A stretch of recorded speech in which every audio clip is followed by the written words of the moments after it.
CADMUS is a paired cohort trial that we've been conducting over the last 5 years or so. And in essence, it compares the ability of a novel scan that we've developed called multiparametric ultrasound with the existing gold standard, at least in the UK, which is multiparametric MRI, in its ability to detect prostate cancer by guiding targeted prostate biopsy. In terms of its structure, it's a paired cohort trial. As I said, it's prospective and was carried out over multiple centres, so 7 centres were involved, and it incorporates blinding of both the scan reporters and also the patient in terms of the type of scan that led to the recommendation of biopsy, and also randomisation in terms of the order in which the targets that we discover with either ultrasound or MRI are biopsied. And that's essentially because there's a thought that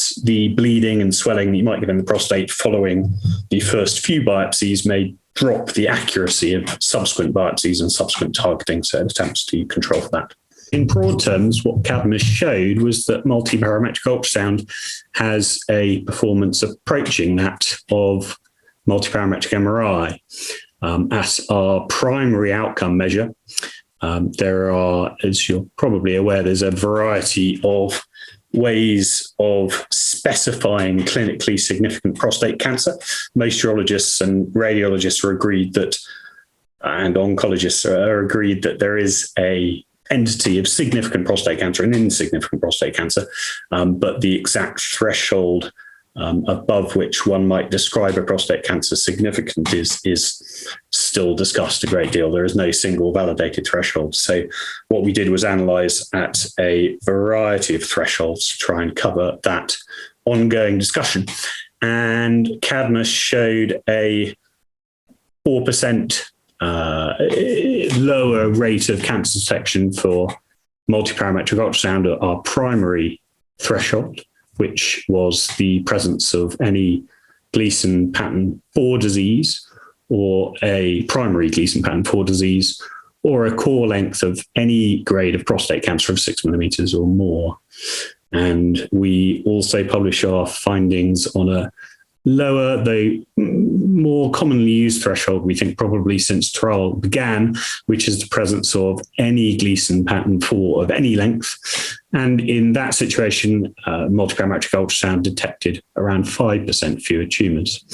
And in both cases, high levels of agreement were shown, so a little over 90% agreement at the higher threshold and 89% agreement between these two scan types at this lower threshold, the any Gleason pattern 4 threshold. So good levels of agreement between our novel or this novel scan. It's been used before, but not in a prospective trial of this type generating level 1 evidence, and the existing standards, as I say. And the advantage of that, or the significance of that really, is that multiparametric ultrasound is a scan that can be conducted at a fraction of the cost of MRI and in many more circumstances. So in patients where MRI may be contraindicated, and also depending a little on systems of healthcare provision and economic factors in the different countries where healthcare is being provided, in a much wider variety of settings. MRI is not very available in large parts of the world in high enough quantities that men might be able to undergo MRI for prostate cancer diagnosis in the way that they do, for example, in Britain. And also in certain healthcare systems, there are cost barriers. For example, MRI in the NHS in the British healthcare system is provided at around about a $400 cost, and in the equivalent setting, say, for example, in the US healthcare system, can be a number of thousands of dollars. So there can be a cost impediment, even if the MRI scanners themselves are available. So ultrasound has the potential to be provided more widely, and also, as I mentioned, in men for whom MRI may not be an option for reasons such as renal failure or claustrophobia, and where MRI scans can be less accurate, for example, in the case of metal prostheses.